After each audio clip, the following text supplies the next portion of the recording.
Okay, so in this video, what I'm going to be doing is applying sterile gloves the proper way, and then also speaking to you about the difference between diabetic peripheral neuropathy versus sensory radiculopathy. All right, so just to begin with the gloves here, I'll go ahead and open up this package here.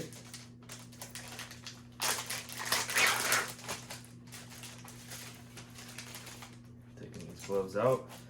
First thing I'm going to do is go ahead and open up this package. Go ahead and fold the outsides.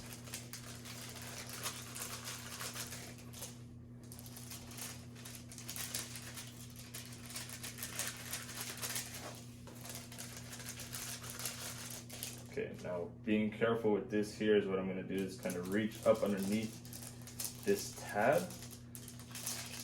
So go ahead and open this.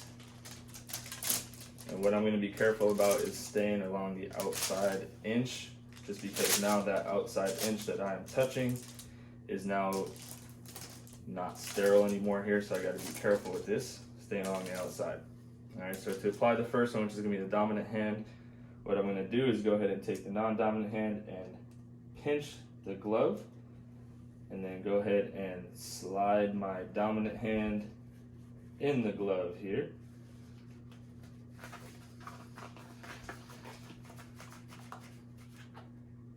Make sure that's on nice and tight.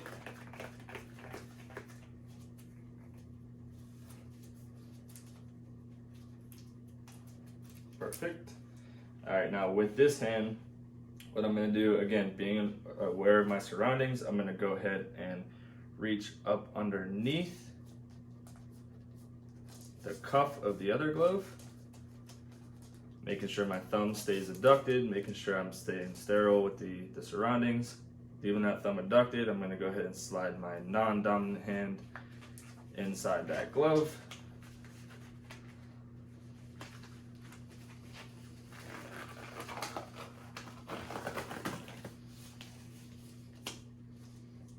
And now I'm all set with the glove application.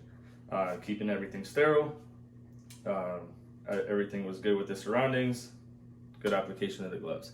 Now to speak to you about the difference between peripheral diabetic peripheral neuropathy versus sensory radiculopathy. So with sensory radiculopathy, you're typically going to have that as like a pinched nerve within the spinal roots. So typically that presents as a tingling sensation that may radiate down the arm. That's a big sign. If there's something in the neck, in the brachial plexus or something maybe, and you may have a nerve distribution that goes all the way down the arm. Whereas for a diabetic peripheral neuropathy, typically you're going to see that within the feet or within the hands as well. I believe that's what we call the stock and glove distribution. So different tests that you can do to solidify that as well. You can do the monofilament testing just for the diabetic neuropathy to test the difference and really get a good feel for the severity of the neuropathy. Whereas the sensory radiculopathy, those tests you can use as, the sharp dull testing, the light touch. You can also test different nerve roots as well. So those are two of the bigger differences. They present very similar with the pain, weakness, numbness, and tingling.